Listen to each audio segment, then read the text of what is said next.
En el vídeo de hoy vamos a hablar de un gigante que durante décadas ha sido una potencia mundial, un país conocido por su inmenso territorio, su riqueza energética y su influencia en todo el mundo. El problema es que este país está dando sus primeros síntomas de colapso.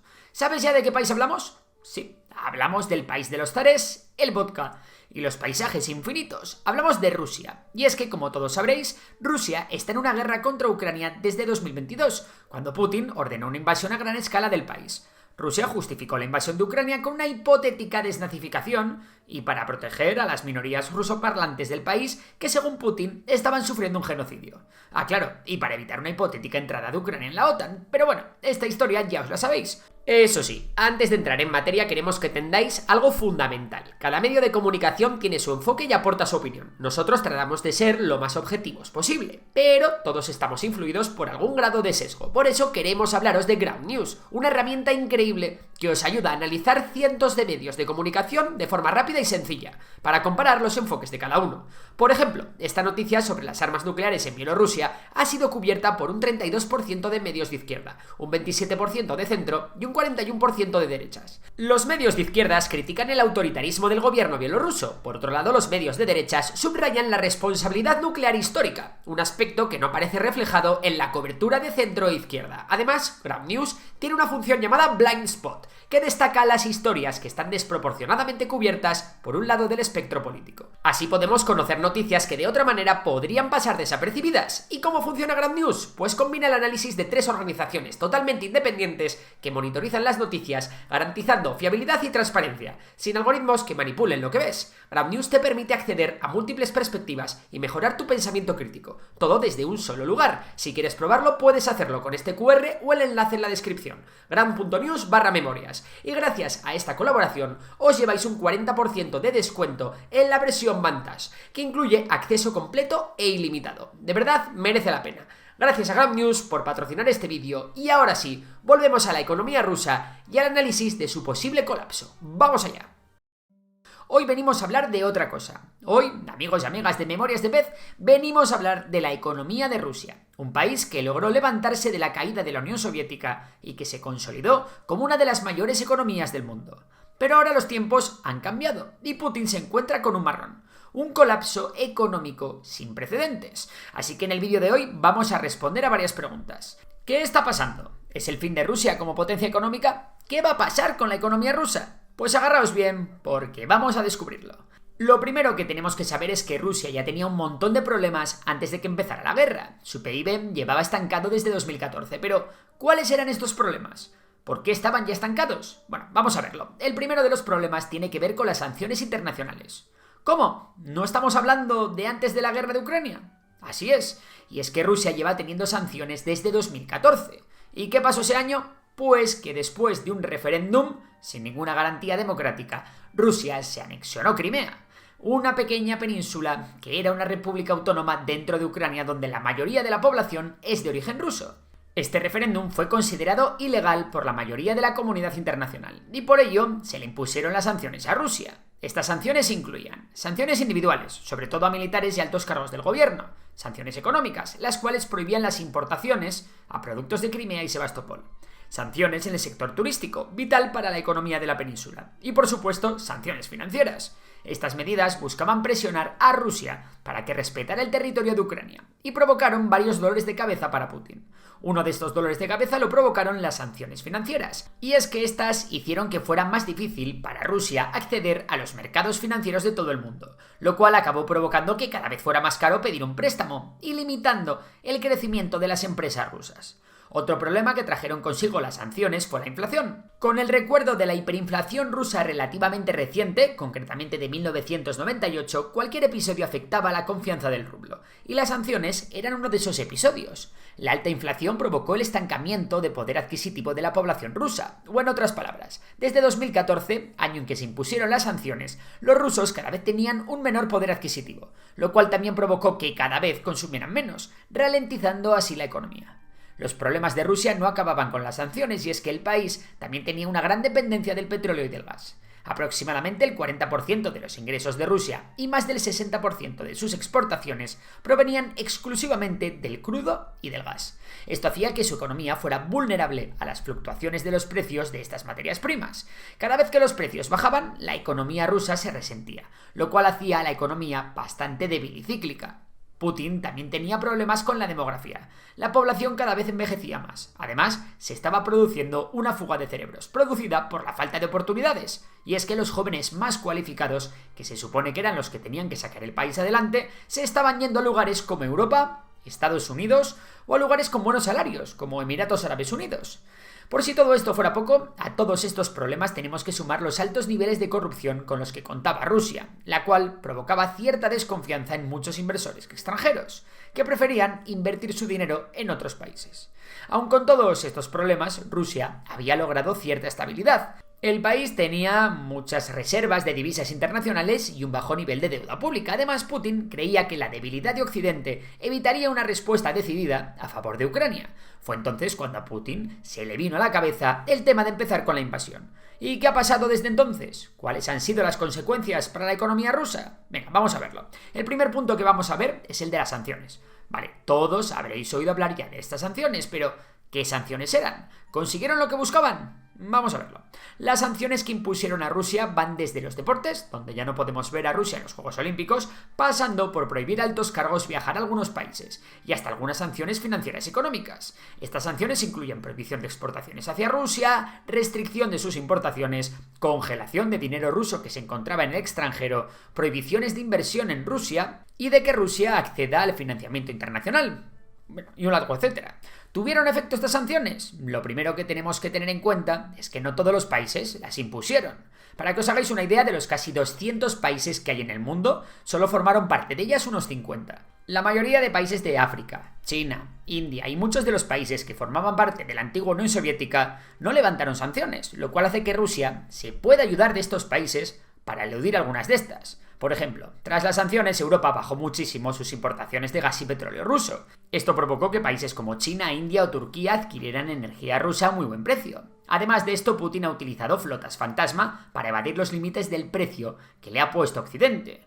Estas flotas fantasma son barcos que transportan petróleo sin decir de dónde vienen. Más o menos Rusia se las ha arreglado con el tema de las exportaciones. Incluso se podría decir que las sanciones a las exportaciones han hecho más daño a países que dependían mucho de la energía rusa, como por ejemplo Alemania, que a la propia Rusia. Vamos a ver ahora qué pasó con las importaciones. Rusia es un país importador en muchos sectores. Maquinaria, coches, tecnología. En todos estos sectores Rusia no es autosuficiente. Y además muchos de estos productos vienen de países que sí que le han puesto sanciones. Podemos pensar entonces que esta sanción sí que ha tenido efecto, ¿verdad? Pues sí, y a la vez no. Por una parte, Rusia ha utilizado a países como Kazajstán, Armenia o Kirguistán como países puente. Es decir, Kazajistán compra a Europa lo que quiere Rusia y luego se lo vende a Rusia.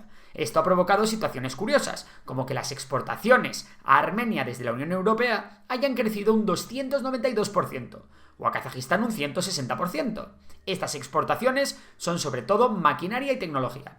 Por otra parte, los coches chinos han sustituido a los occidentales en Rusia, tanto que ya ocupan la mitad del mercado automovilístico. Por lo que no parece que esté suponiendo un grave problema para Putin evitar estas sanciones. Donde sí que Putin tiene algún problemilla más es con la tecnología más avanzada, sobre todo con los microchips de última generación. Los microchips son completamente estratégicos en el ámbito militar, se usan para radios, sistemas de misiles, aviones de combate o submarinos. Pues bien, Rusia no produce microchips y son completamente fundamentales para la guerra. ¿Y sabéis lo que está haciendo para solucionarlo? Comprar lavadoras y frigoríficos por un tubo. Sí, habéis oído bien, es que Rusia ha aumentado la compra de lavadoras y refrigeradores usando Kazajstán como intermediario. De hecho, Rusia ahora está comprando 10 veces más refrigeradores que antes de la guerra. ¿Y qué hacen con todos estos electrodomésticos? Pues los desmontan, sacan el chip que hace que funcionen y los meten en los tanques. Esto lo comentó Ursula von der Leyen, presidenta de la Comisión Europea, en el año 2022. Por lo que se podría decir que en este caso, esta medida sí está afectando a Rusia. Lo mismo ocurre en otros sectores como el de la aviación. Donde Rusia también acusó las sanciones fue con el aislamiento financiero.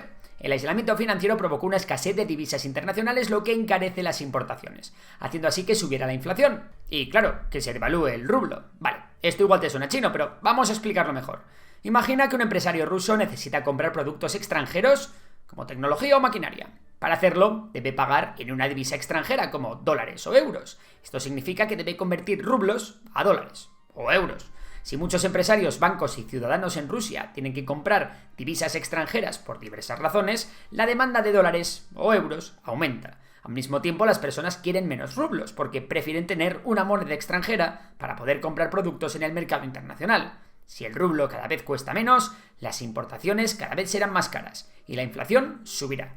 ¿Queda claro ahora? Bien, bueno, seguimos. Otro caso donde Rusia acusó las sanciones fue con la salida de empresas extranjeras como Toyota, Ford, IKEA o McDonald's, lo que significó la pérdida de miles de empleos. Además, el vacío de producción de estas grandes empresas produjo un aumento de los precios y, por lo tanto, de la inflación. También provocó una fuga de capitales, lo que redujo las reservas de divisas del país y, como hemos aprendido antes, presionó aún más al rublo. Las sanciones no son el único problema para Rusia. Putin tiene otros problemas que su nación lleva arrastrando bastante tiempo y que, como hemos hablado, vienen de antes de la guerra. Hablamos de la fuga de talento y la crisis demográfica, que si ya suponían un problema para Rusia antes, ahora mucho más. Y es que entre los rusos que se van del país, los que se jubilan fruto de una población cada vez más envejecida, los que se van a servir como soldados y los que caen en combate, se está produciendo una gran disminución de la población activa, lo cual está provocando situaciones como que en Siberia no haya personas capaces de conducir autobuses, o que los ganaderos estén ganando salarios parecidos a los de ingenieros o trabajadores en tecnología, o una escasez de 130.000 conductores de taxi. Esto nos lleva directamente a otro problema, el alto gasto militar, y es que Putin tiene previsto seguir gastando más de 140.000 millones de dólares en 2025. Para que os hagáis una idea, esto sería el 40% de su presupuesto, o un 8% del PIB. Este alto gasto militar ha impulsado el crecimiento económico de Rusia, que ha logrado casi alcanzar el pleno empleo y que crezcan los salarios reales casi un 13% interanual. Y lo que es mejor aún, los trabajadores más pobres han aumentado sus salarios en más de un 60%.